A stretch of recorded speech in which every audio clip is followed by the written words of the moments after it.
ለመስረቅ ከገባህ አይሳካልህም፣ አትሰራም፣ አይሳካልህም ማለት ትሰበስባለህ ወረቀት ግን አይሳካልህም። ለስራ ከገባህ እግርን የሚያስረውን ሰውዬ እግርን አስለቅቀ የምታልፍና የምትሰራ ከሆነ አንተ ታልፋለህ። በዘመናት መካከል አንተና ስምህ ይጸናሉ። ከንቲባ ማለት ሰው ውስጥ ጥሎ የሰው ህይወት የሚቀይር ሲሆን ማንም አይረሳው፣ ማንም አይረሳው።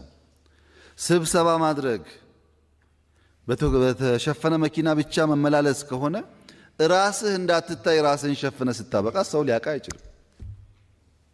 አሻራ ማኖር ከፈለክ በዓላማ ተዘጋጅተህ የሚያግዙህን ለይተህ ጀምረህ ጨርሰህ ካሳየ ግን የሚቀጥል ስምና አሻራ ይኖርሃል። ምክንያቱም ካቢኔ ብዙ አይነት ስለሆነ የሚጽፍ አለ፣ የሚያነብ አለ፣ የሚፈርም አለ፣ ቢሮ ቆሎና ሻይ እየበላ የሚጫወት አለ። ብዙ አይነት ነው የሚኖረው።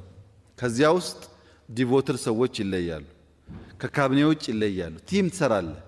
ቲምህን ይዘህ የመጀመሪያውን ስራ ትሰራለህ። ይሁነኝ ብለው ሰዎች ስራ እንዳትሰሩ እግራችሁን እግር ተወርች የሚያስቱ ሰዎች እንዳሉ ማሰብ አለባችሁ። እንዳትከናወኑ፣ እንዳትሰሩ፣ እንዳይሳካላችሁ እንቅ አድርገው የሚይዟችሁ ሰዎች አሉ። ከየት? ከጎናችሁ፣ ካጠገባችሁ። ስራ ስታስቡ አንድ ይሄን ማሰብ አለባችሁ። ሁለተኛ ልክ ስራውን ስትጨርሱ ተመስጋኝ ተሸላሚ ነን ብላችሁ እንዳታስቡ። ልክ ስትጨርሱ እኔ ባልነግረው ኖሮ አሁን የሚሰራው ነበር እንደሱ። ቅድም እግርን ሲያስር የነበረው ሰው በሙሉ ካልቀማው ይልሃል።